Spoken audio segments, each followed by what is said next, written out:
नमस्कार दोस्तों। कल हम जो है सिरा पर पहुँचे थे, तो किसी कारणवश हमारे जो सिस्टम है इसमें किसी प्रकार की समस्या आ गई थी, जिसके प्रकार जो है क्लास बाधित हो गई थी। तो उसके लिए जो है हम क्षमा चाहेंगे और हम आज यहीं से प्रारंभ करते हैं। देखिए, इसमें सबसे पहले जो था वो था सिरा, ठीक है। अब देखिए, विभिन्न अंगों से हृदय की ओर, कहाँ पर?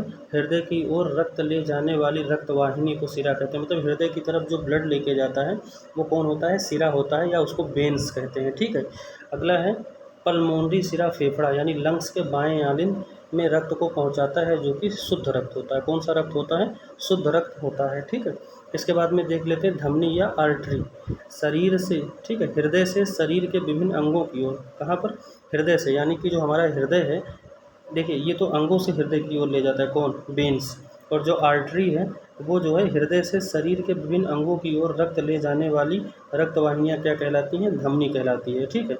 और जो पल्मोनरी धमनी है ये दाहिने निलय से फेफड़ों में रक्त पहुंचाता है। कहाँ पर? दाहिने निलय से फेफड़ों में रक्त पहुंचाता है। आगे हम देखते हैं, ठीक है, हृदय की मांसपेशियों को रक्त पहुंचाने वाली, हृदय की रक्त पहुंचाने वाली, ठीक है, वाहिनी या वाहिकाओं को, ठीक है, क्या कहते हैं? कोरोनरी धमनी कहते हैं। क्या कहते हैं? कोरोनरी धमनी, ठीक है। ये बात भी ध्यान रखनी है, ठीक है। क्या बोलते हैं? Coronary artery. कोरोनरी धमनी में किन्हीं कारणों से रुकावट हो जाने के कारण हृदयघात यानी हार्ट अटैक होता है। मतलब जो कोरोनरी धमनी हमारी होती है, इसी कोरोनरी धमनी में जब ब्लड क्या होता है, किसी कारण से जो है रुक जाता है, इसी को क्या कहते हैं? हार्ट अटैक कहते हैं, ठीक है। अगला जो हमारा है वो है ब्लड। अब देखिए, पहले तो यही पूछ लेता है कि ब्लड है क्या। तो ब्लड एक कनेक्टिव टिश्यू है, यानी कि क्या है? एक जो है लिक्विड कनेक्टिव टिश्यू है, यानी रुधिर एक तरल संयोजी ऊतक है। क्या है? तरल संयोजी ऊतक। ये एग्जाम में पूछ लेता है कि ब्लड क्या है, तो ब्लड जो है एक तरल संयोजी ऊतक है। अच्छा, रुधिर का जो है, रुधिर क्या है? एक प्रकार का बेस है। क्या है? बेस है, क्षारीय विलयन है, जिसका पीएच वैल्यू कितना होता है? 7.4 होता है, ठीक है। और एक सामान्य मनुष्य जो वयस्क है उसमें जो है 5 से 6 लीटर क्या पाया जाता है? ब्लड पाया जाता है। इसके बाद में हम देख लेते हैं आरबीसी के बारे में। देखिए, लाल रक्त कणिकाएं, या इसी का दूसरा नाम जो है एरिथ्रोसाइट्स भी है, ये भी देके पूछ सकता है। लाल रक्त कणिकाओं का निर्माण कहाँ होता है? तो ये अस्थि मज्जा में होता है। कहाँ होता है? अस्थि मज्जा में होता है। और इनकी मृत्यु कहाँ होती है? देखिए, यकृत में भी होता है और प्लीहा में भी होता है, लेकिन अगर पूछे ज़्यादातर तो ज़्यादा होता है प्लीहा या तिल्ली में। ये बात ध्यान रखिएगा, हमको जो क्वेश्चन देगा वो 90% चांस है कि कहाँ दे? प्लीहा या तिल्ली में, ठीक है। कुल रक्त कणिकाओं का 99% भाग आरबीसी होता है। कितना होता है? आरबीसी 99%। हीम यानी लौह, जहाँ हीम शब्द का प्रयोग हो मतलब लौह की बात कर रहा है, तो इसमें लोहा यानी लौह नामक वर्णक के कारण जो रुधिर का रंग होता है वो लाल होता है। और हीमोग्लोबिन का जो कार्य होता है वो क्या होता है? ऑक्सीजन का संवहन, यानी ये जो है ऑक्सीजन का संवहन करती है हमारे शरीर में, ठीक है। अगला हमारा है श्वेत रुधिर कणिकाएं, या इसको बोलते हैं ल्यूकोसाइट। क्या बोलते हैं? ल्यूकोसाइट, ठीक है। अब देख लेते हैं ल्यूकोसाइट के बारे में।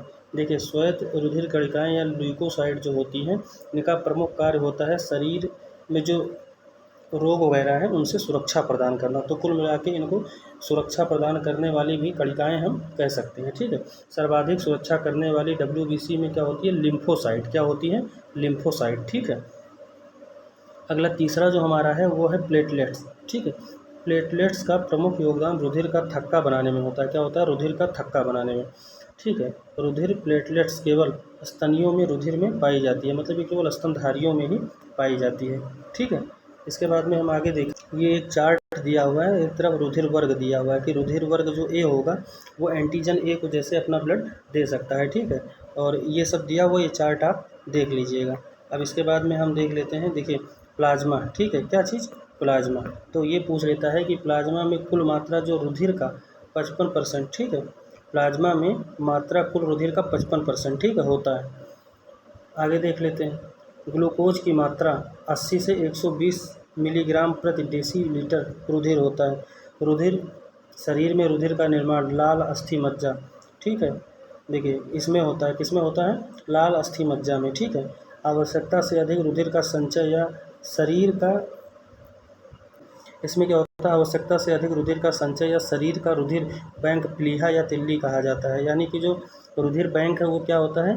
प्लीहा या तिल्ली होता है। शरीर में आरबीसी का जीवन काल कितना होता है? 120 दिन, और डब्ल्यूबीसी का 4 से 6 दिन। ठीक है। अगला है प्लीहा को मृत, ठीक है, रुधिर कणिकाओं का कब्रिस्तान कहते हैं। ठीक है, प्लीहा में मृत रुधिर कणिकाओं का कब्रिस्तान कहते हैं। अगला हमारा है रक्त समूह। क्या है?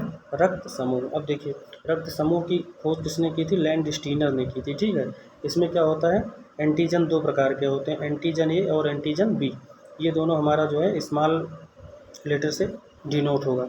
अगला हमारा है रक्त समूह ए बी को सर्वग्राही जबकि ओ को सर्वदाता कहते हैं। ये पूछा हुआ है। ए बी सर्वग्राही होता है और वो क्या होता है?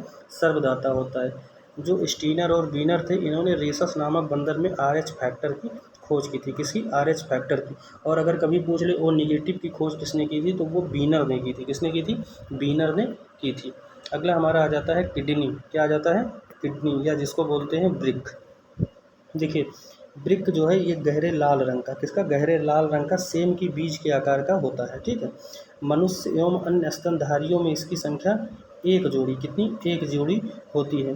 ब्रिक नलिकाएं या नेफ्रॉन्स। क्या? नेफ्रॉन्स ब्रिक की संरचनात्मक एवं कार्यात्मक इकाइयाँ, यानी कि जो किडनी है इसकी जो कार्यात्मक और रचनात्मक इकाई है वो क्या है?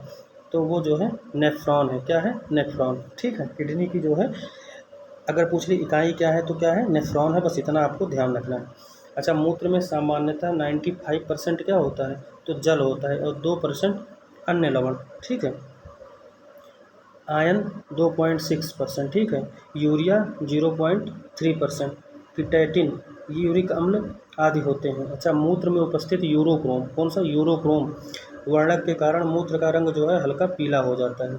मूत्र का पीएच मान कितना होता है? 6 होता है। कितना? 6। ठीक है। प्रायः वृक्क में बनने वाली पथरी, जो ये पथरी बनती है, ये किससे बनती है? कैल्शियम ऑक्जीलेट से। किससे? कैल्शियम ऑक्जीलेट से। और ये जो है सबसे ज़्यादा किसके कारण? तो देखिए, पालक का सेवन सबसे ज़्यादा पालक में, और उसके बाद में टमाटर में। इन दोनों के सेवन से जो है किडनी के चांस जो है ज़्यादा होते हैं। ठीक है, ये बात ध्यान रखिएगा। अगला हमारा आ जाता है तंत्रिका तंत्र। ठीक है, नर्वस सिस्टम। देखिए, मस्तिष्क। अब देखिए, मनुष्य का मस्तिष्क क्रेनियम अर्थात खोपड़ी में हड्डियों के बने कपाल गुहा में सुरक्षित रहता है। ठीक है। मानव मस्तिष्क का वजन कितना होता है? 1.3 से 1.4 किलोग्राम। सेरिब्रम, थैलमस, हाइपोथैलमस, ये कहाँ? अग्र मस्तिष्क के भाग हैं। जबकि सेरिबेलम, मेडुला ऑब्लांगेटा, ठीक है, और पांस बोरोलाई, ये पश्च मस्तिष्क के भाग हैं। और मस्तिष्क का सबसे बड़ा भाग कौन सा होता है? सेरिब्रम होता है। कौन सा होता है? सेरिब्रम। ठीक है। कौन सा होता है? सेरिब्रम। ध्यान रखिएगा, सेरिबेलम और सेरिब्रम है, तो सेरिब्रम जो है ये अग्र मस्तिष्क का भाग है और यही सबसे बड़ा है। ठीक है, यही सबसे बड़ा है। आगे है सेरिब्रम जो है मस्तिष्क का सबसे बड़ा भाग है। अब देखिए, सेरिब्रम या बुद्धि, इच्छा शक्ति, ऐच्छिक गतियों, ज्ञान, विद्वता, स्मृति, वाणी, चिंतन का केंद्र होता है, या ज्ञानेंद्रियों से प्राप्त प्रेरणाओं का विश्लेषण करता है। ठीक है। आगे जो हमारा है वो है थैलमस। क्या है? थैलमस। ये क्या करता है? तो देखिए, थैलमस जो होता है ताप, पीड़ा, स्पर्श आदि का बोध कराता है। ठीक है। इसके बाद में फिर हमारा है हाइपोथैलमस। क्या है? हाइपोथैलमस। अब देख लेते हैं हाइपोथैलमस के बारे में। तो देखिए, जो हाइपोथैलेमस है यह एक प्रकार का अंतःस्रावी ग्रंथि से स्रावित होने वाला हार्मोन्स का नियंत्रण करता है। और भूख, ये देखिए, बस इतना पूछता है कि भूख, प्यास नियंत्रण, प्यार, घृणा इत्यादि को केंद्रित कौन करता है? हाइपोथैलेमस करता है। कौन करता है? हाइपोथैलेमस करता है। ठीक है। इसको ग्लैंड ऑफ ग्लैंड भी बोला जाता है। ग्लैंड मतलब ग्रंथियों का ग्रंथि। ठीक है, इसको बोला जाता है। ये जो है पीयूष ग्रंथि को नियंत्रित करता है। ठीक है। इसके बाद में सबसे महत्वपूर्ण ग्रंथि पीयूष ग्रंथि हो जाती है। अगला जो हमारा है वो सेरिबेलम है। यह पश्च मस्तिष्क के ऊपरी भाग में स्थित होता है और सेरिब्रम के बाद में यह मस्तिष्क का दूसरा सबसे बड़ा भाग होता है। मतलब पहला सेरी कौन सा होता है? पहला जो होता है सेरिब्रम होता है। ध्यान रखिएगा, सेरिब्रम नाम छोटा और ये बड़ा। ठीक है। सेरिबेलम में 5 अक्षर और ये उससे छोटा। ठीक है, ये दूसरा। और ये पश्च में पाया जाता है और वो अग्र में पाया जाता है। इसका कार्य क्या होता है? शरीर में क्या होता है? संतुलन बनाना। ठीक है, एवं ऐच्छिक पेशियों के संकुचन पर नियंत्रण करना। ये कई बार पूछा, ये इंपॉर्टेंट है। Medulla oblongata. ठीक है, इसका कार्य क्या होता है? तो ये इसका मुख्य कार्य हृदय स्पंदन की दर एवं प्रबलता, श्वसन दर, ये देखिए यही पूछा है। भोजन निगरण। ठीक है, वमन यानी पल्टी वगैरह जब होने लगती है तो उसका सूचक कौन होता है? मेडुला ऑब्लांगेटा होता है। ठीक है, ये बात ध्यान रखनी है। अगला जो हमारा आ जाता है मेरु रज्जु। ठीक है, मेरु रज्जु जो है प्रतिवर्ती क्रियाओं द्वारा नियंत्रित एवं समन्वय करती है। ठीक है, हो जाता है मेरुरज्जु जो है मस्तिष्क में आने वाले उद्दीपनों का संवहन करती है। अब आगे आ जाता है हमारा स्केलेटन सिस्टम यानी कि कंकाल तंत्र। ठीक है, क्या आ जाता है? कंकाल तंत्र। अब देख लेते हैं वयस्क मनुष्य में, ठीक है, अंतः कंकाल कितने होते हैं? 206 हड्डियां बनी होती हैं, मतलब मानव शरीर में 206 हड्डियां होती हैं। ध्यान रखिएगा, शरीर की सबसे छोटी हड्डी कौन सी है? स्टेपीज। तथा सबसे बड़ी अस्थि कौन सी है? फीमर है।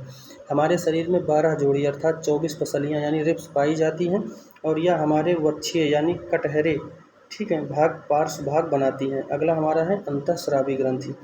ठीक है, अब देखिए अंतःस्रावी ग्रंथि और बहिस्रावी ग्रंथि। तो हम सबसे पहले बहिस्रावी ग्रंथियों के बारे में देख लेते हैं। इनसे स्रावित पदार्थ, ठीक है, इनकी नलिकाओं में बहकर एपिथीलियम स्तर की सतह पर मुक्त हो जाते हैं, जैसे दुग्ध ग्रंथि। अब देखिए पूछ लेगा कि जो है बहिस्रावी ग्रंथियाँ कौन कौन सी हैं, तो आप इस इतना ध्यान रखिएगा, दुग्ध ग्रंथि स्वेद यानी पसीना, अश्रु ग्रंथि श्लेष्म ग्रंथि, ठीक है, और लार ग्रंथि। इसके अलावा अंतःस्रावी ग्रंथि कौन सी होती है, तो देख लेंगे इसमें।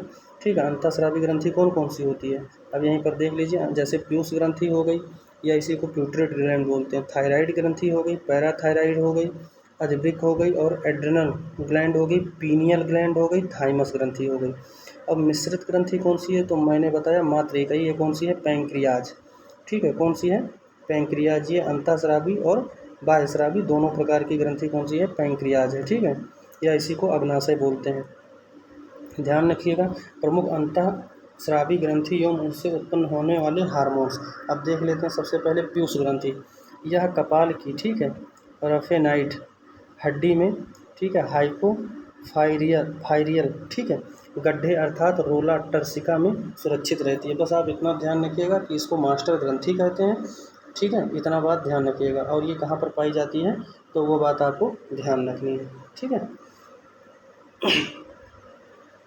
आगे हम देख लेते हैं, इसके द्वारा कई हार्मोन्स अंतःस्रावी ग्रंथियों का नियंत्रण होता है। इसे क्या कहते हैं? बस आपसे एग्जाम में यही पूछता है मास्टर ग्रंथि कौन सी है, तो वो हो जाएगा पीयूष ग्रंथि। अगला है अवटु या थायराइड ग्रंथि।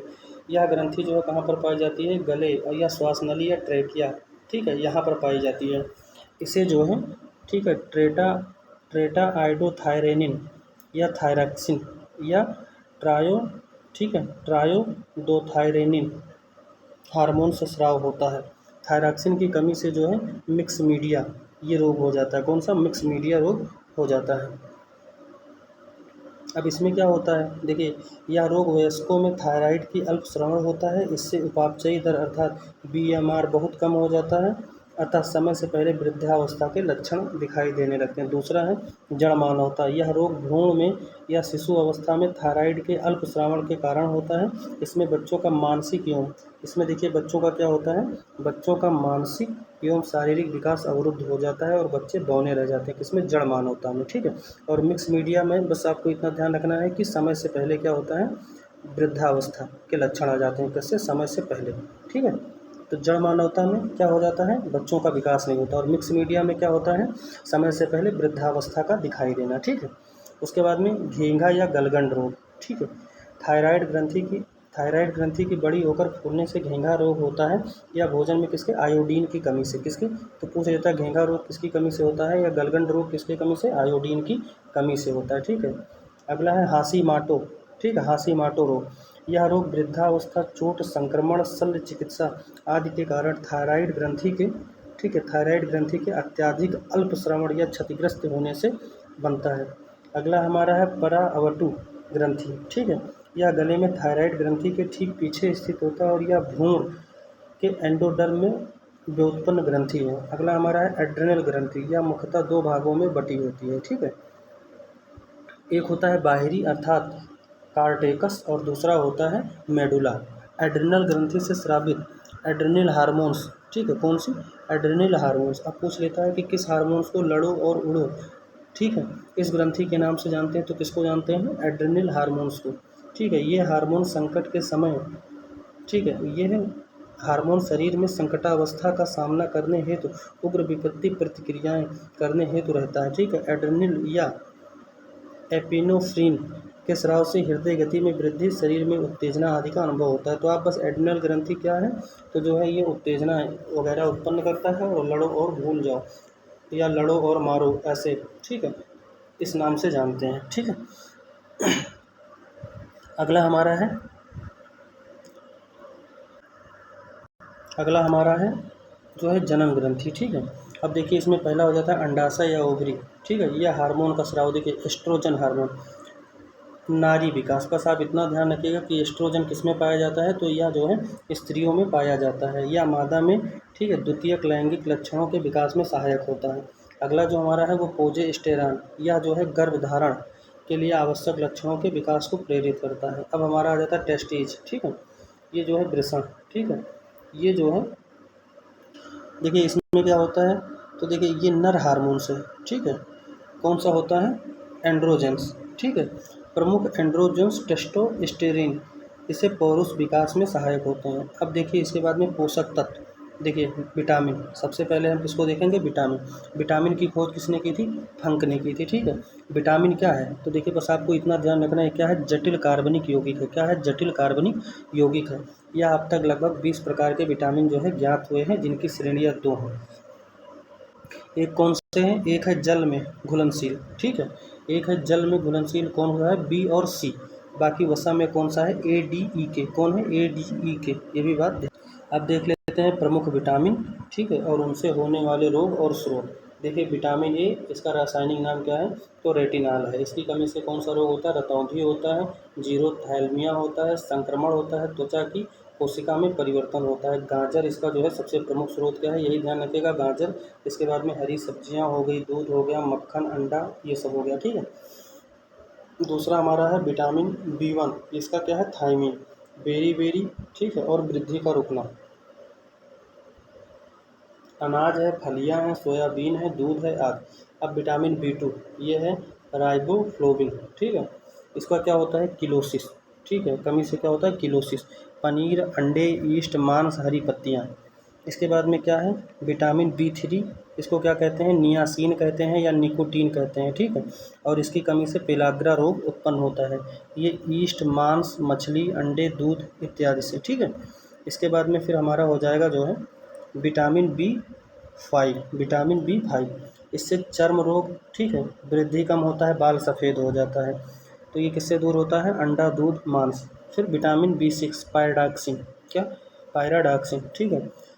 रक्त क्षीणता, चर्म रोग, पेशी में ऐंठन दूर कैसे होगा, इसके स्रोत क्या होंगे, दूध होगा, ईस्ट होगा, अनाज होगा।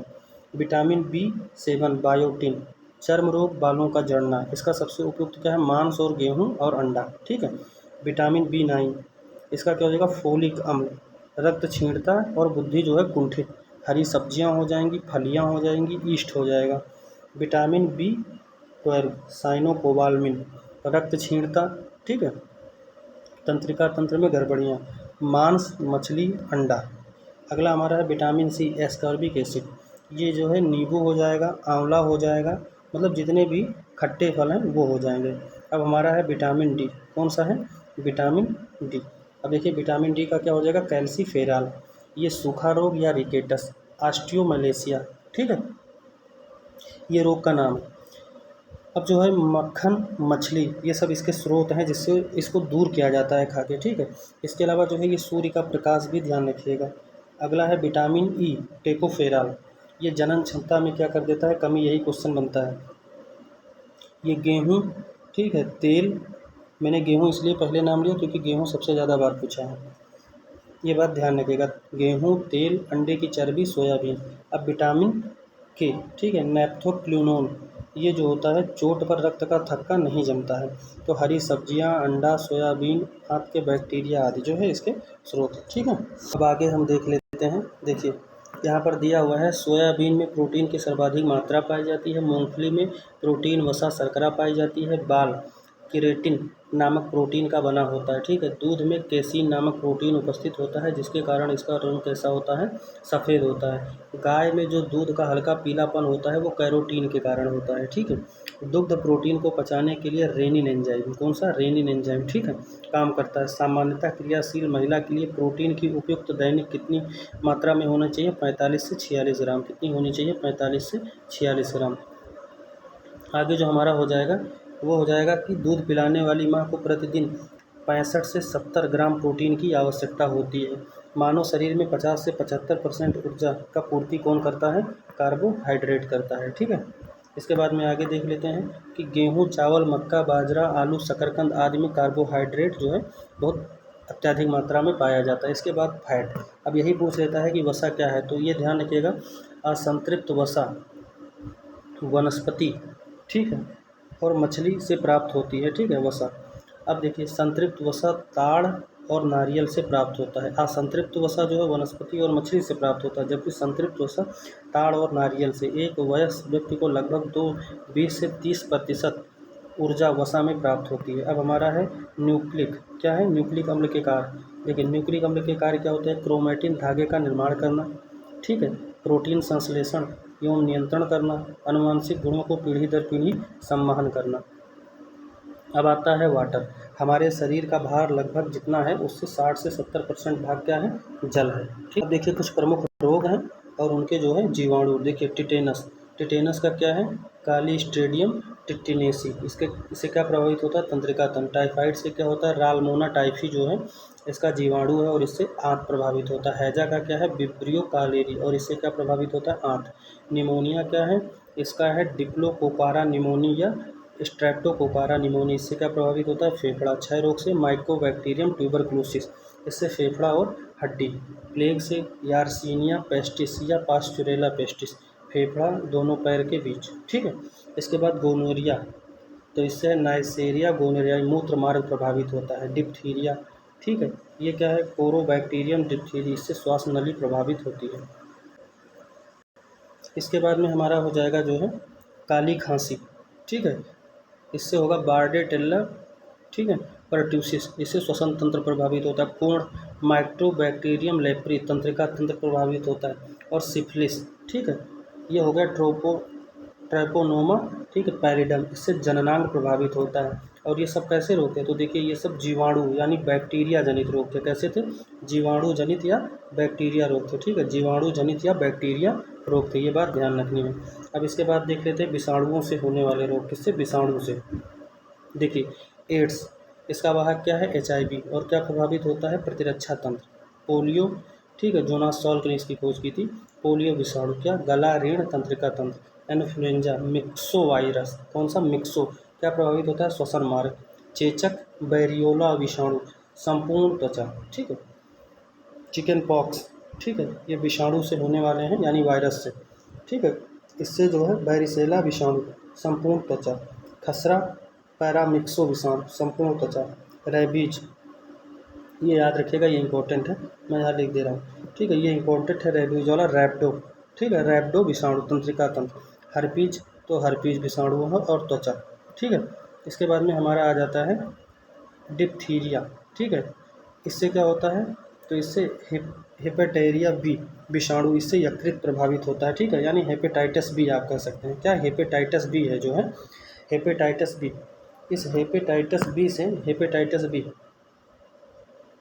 ठीक है, ये हेपेटाइटिस बी विषाणु आज जो है, कितना तारीख है? आज जो है 28 जुलाई है। क्या है? 28 जुलाई, ठीक है।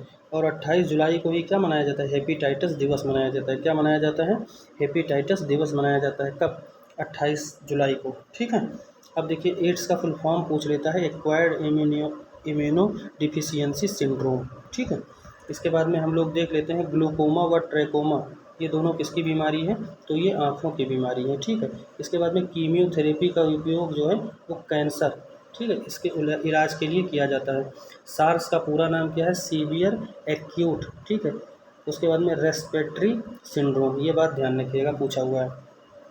अब देख लेते हैं परजीवी, ठीक है, यानी प्रोटोजोआ से होने वाले रोग। देखिए, प्रोटोजोआ से कौन कौन से रोग होते हैं वो भी देख लेते हैं।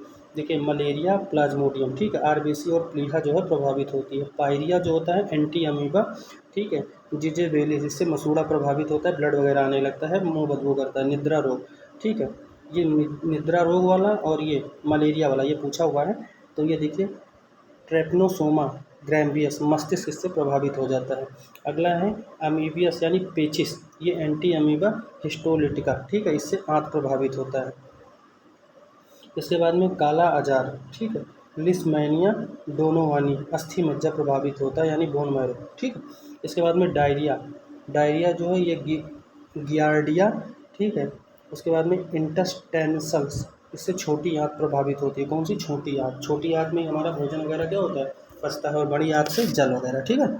अगला जो हमारा है वो है पेनिसिलिन। प्रथम एंटीबायोटिक है। पेनिसिलिन की खोज किसने की थी? अलेक्जेंडर फ्लेमिंग ने। ठीक है। मलेरिया पीड़ित जो व्यक्ति हैं, तो ये जो है मलेरिया परजीवी प्लाज्मोडियम, इसकी खोज किसने की थी? लेवरन ने की थी। किसने? लेवरन ने। ठीक है। अगला मलेरिया की जो वाहक है वो कौन है? मादा एनीफ्लीज मच्छर है। ठीक है, ये जो है मादा है। इसके बाद में फफूंद। फफूंद से कौन कौन सा? तो देखिए दमा जो है ये होता है, ठीक है, एयर एयर परजिलरा, ठीक है, फ्यूमिटिगेरा, ठीक है, फ्यूमिगेट्रा। अगला है एथलीट फुट, टीनिया पेडिस, ठीक है, गंजापन, टीनिया कैपिटिस। दांत जो होता है ये होता है ट्राइकोफाइटोन। ठीक है, इससे ध्यान रखना। अब देखिए मलेरिया में प्रभावित होने वाला अंग कौन सा है? प्लीहा है।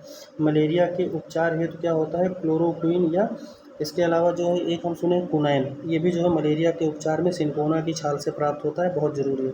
इसके बाद में ऑस्टियोपोरोसिस, हड्डी का एक रोग है जिसमें हड्डियाँ क्या होती हैं? जीर्ण हो जाती हैं या कमज़ोर हो जाती हैं। अगला है सैल्मोनेला बैसिलाई, ये जीवाणु भोजन विषाक्तता से होती है। इटाई रोग किससे होता है? कैडमियम में विषाक्तता से। ठीक है।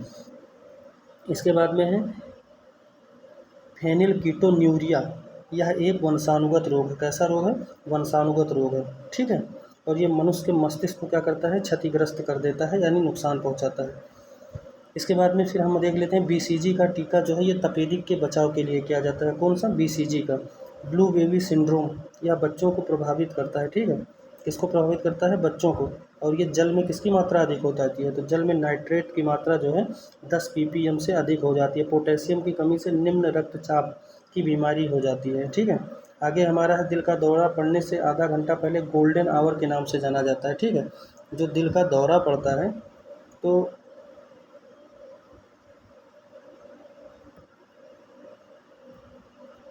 देखिए दिल का दौरा पड़ने से पहले घंटे को क्या कहा जाता है? गोल्डन आवर के नाम से जाना जाता है।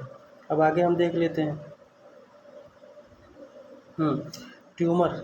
ये देखिए ये सब बहुत इंपॉर्टेंट क्वेश्चन है, ये सब बहुत इंपॉर्टेंट है जितना यहाँ पर दिया हुआ है। देखिए ट्यूमर जो है इस मतलब ट्यूमर के इलाज के लिए आर्सेनिक जो है 74, परिसंचरण तंत्र में रक्त के थक्के को पता लगाने के लिए सोडियम 24 का प्रयोग, कैंसर के उपचार के लिए कोबाल्ट 60 का, ठीक है, और गोल्ड 198।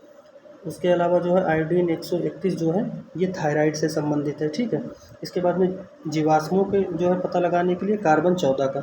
अब देखिए मूत्र जो है एल्बुमिन की अधिक उपस्थिति या उसके प्रभाव से ब्रेक यानी किडनी जो है फेल होने की आशंका होती है। किसके? एल्बुमिन, ये जो एल्बुमिन है इसकी ज़्यादा अधिकता होने के कारण। अगला हमारा है अन्य रोग हीमोफीलिया। हीमोफीलिया को शाही रोग कहते हैं। ठीक है। और ये जो है अनुवांशिक बीमारी है, इसमें रक्त का थक्का नहीं जमता है, और ये ज़्यादातर इसका वाहक जो है वो स्त्रियाँ करती हैं। पुरुषों में जो है ये प्रायः कम ही प्रकट होता है।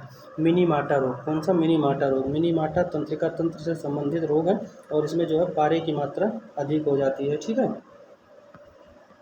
इसके बाद में देख लेते हैं HIV। कौन सा? HIV जो है वायरस से होता है, और ये रुधिर कणिकाएँ जो है इसमें श्वेत रुधिर कणिकाएँ जो है वो प्रभावित हो जाती हैं। इसका जांच जो है एलिसा से किया जाता है। ठीक है। एंजाइम लिंक्ड इम्यूनो, ठीक है, सॉर्बेंट एसे, इसके द्वारा किया जाता है। ये एलिसा का फुल फॉर्म है। अगला है जापानी एंसेफेलाइटिस। ये जो है पालतू सूअर या जंगली चिड़िया से जापानी एंसेफेलाइटिस जो है विषाणु से हो जाता है। ठीक है। आगे हम देख लेते हैं इस विषाणु का संक्रमण, ठीक है, मनुष्यों एवं जानवरों में क्यूलेक्स मच्छर। कौन सा मच्छर? यानी जो जापानी इंसेफेलाइटिस है ये किससे होता है? क्यूलेक्स मच्छर से होता है। ठीक है। आगे है पीलिया। ये यकृत को प्रभावित करता है, और किसके? तो बिलिरुबिन की अधिकता के कारण। किसके? बिलिरुबिन के अधिकता के कारण, यानी जो पीला रंग होता है किसके कारण होता है? बिलिरुबिन के। ठीक है। इसके बाद में चेचक। अब देखिए चेचक जो है बैरियोला वायरस द्वारा होता है। चेचक टीके का आविष्कार एडवर्ड जेनर ने किया था। ठीक है। और एडवर्ड जेनर ने इम्यूनोलॉजी का जनक कहा जाता है। किसका? इम्यूनोलॉजी का। बर्ड फ्लू, जो बर्ड फ्लू होता है, ठीक है, कौन सा? Bird flu. देखिए ये बर्ड फ्लू जो है ये एवियन इन्फ्लुएंजा नामक रोग का है, और इसका जो बर्ड फ्लू जो वायरस है उसका नाम है H5N1। ठीक है, ये बात भी ध्यान रखनी है। इसके बाद में कुछ अन्य महत्वपूर्ण तथ्य देख लेते हैं। मनुष्य सामान्यतः दिन भर में 145 लीटर 1.45, ठीक है, लगभग मान के चलिए 2 लीटर के आसपास मूत्र का उत्सर्जन करता है, ठीक है। इसके बाद में हम देख लेते हैं, गर्भाशय में विकसित हो रहे भ्रूण को प्लेसेंटा से पोषण मिलता है। किससे? प्लेसेंटा से। एल्जाइमर रोग होता है, ये मानव के मस्तिष्क से, यानी एल्जाइमर रोग किससे संबंधित है? मस्तिष्क से, ठीक है। उसके बाद कीटभक्षी पौधे कीटों को खाते हैं क्योंकि मिट्टी में उगते हैं नाइट्रोजन की कमी। अगला है नेत्रदान में कार्निया दिया जाता है। क्या दिया जाता है? कार्निया, ठीक है। इसके बाद में देख लेते हैं, किसी वृक्ष में अधिकतम हानि उसकी छाल का नाश करने से होता है। अगला है मरुस्थल में जो उगते हैं उनको क्या कहा जाता है? तो देखिए, मरुस्थल में जो उगने वाले पौधे होते हैं उनको जीरोफाइटा कहा जाता है, और अधिक आर्द्रता वाले क्षेत्र या दलदली में उनको हाइग्रोफाइटा कहते हैं, ठीक है। और जो जलीय पौधों को क्या कहते हैं? हाइड्रोफाइटा। क्या कहते हैं? हाइड्रो। देखिए, आर्द्रता वाले क्षेत्र में हाइग्रो, जल क्षेत्र में हाइड्रो, और जो मरुस्थल में है उनको जीरोफाइटा, और जो लवणीय क्षेत्र में उनको हेलोफाइटा। कौन सा? हेलोफाइटा। सिनकोना की छाल ये हमने बता दिया। अगला देख लीजिए, खुरपका या मुंहपका रोग या काउपॉक्स मवेशियों में होने वाला विषाणु रोग है। मैड काऊ जो है ये विषाणुओं के मतलब जो मवेशी होते हैं, कैटल होते हैं, उनके जो है मस्तिष्क को प्रभावित करता है। प्रायन नामक प्रोटीन मैड काऊ रोग का कारक है। पौधों में नाइट्रोजन को नाइट्रोट के रूप में प्राप्त करते हैं। जो वाष्पोत्सर्जन होता है उसको पोटोमीटर से मापा जाता है। किससे? पोटोमीटर से, ठीक है। तो ये जो है हमारा साइंस का जो चैप्टर था, जो हमारे 2 भाग में हमने पढ़ा, एक कल पढ़ा था और एक आज, तो ये दोनों दिन मिला के हमारे जो है समाप्त हो गए, ठीक है। बहुत बहुत धन्यवाद, नमस्कार।